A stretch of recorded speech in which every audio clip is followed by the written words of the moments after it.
A primeira coisa que me chamou a atenção aqui é que ele é 0 adição de açúcares e 0 adição de gordura. Depois ele fala aqui, ó, que é 60,9% composto de cereais integrais. E como é que a gente sabe se o pão é realmente integral? Então a gente vem aqui, ó, embaixo para a lista de ingredientes e a gente vai ver qual que é o primeiro ingrediente que está citado. E nesse caso aqui, a gente vê que é a farinha de trigo integral. Então ele é realmente integral. Quando a gente vai olhar a lista de ingredientes, o primeiro ingrediente é sempre o mais abundante e a quantidade vai diminuindo conforme a ordem que eles estão dispostos aqui. Então, se a gente quer um pão integral, o primeiro ingrediente sempre tem que ser a farinha de trigo integral. Tem muito pão que se diz integral, mas que o primeiro ingrediente não é a farinha de trigo integral. E nesse caso aqui, a gente viu que esse pão, ele nem tem farinha branca, é só a farinha integral mesmo e os grãos. Depois disso, a gente vai olhar aqui a informação nutricional.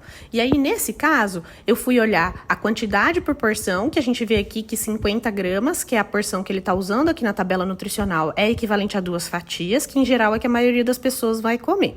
Depois, a gente vai olhar aqui a quantidade de proteína que tem em cada uma dessas porções e a quantidade de fibra.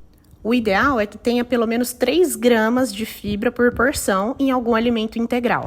E aí, voltando lá para os 2 pães que eu fiquei na dúvida, quando eu fui olhar aqui a tabela nutricional, o pão de 18 grãos tinha um pouquinho mais de calorias e esse aumento das calorias era muito por carboidrato, um pouquinho mais de carboidrato e um pouquinho mais de gordura, exatamente porque esses grãos têm gordura.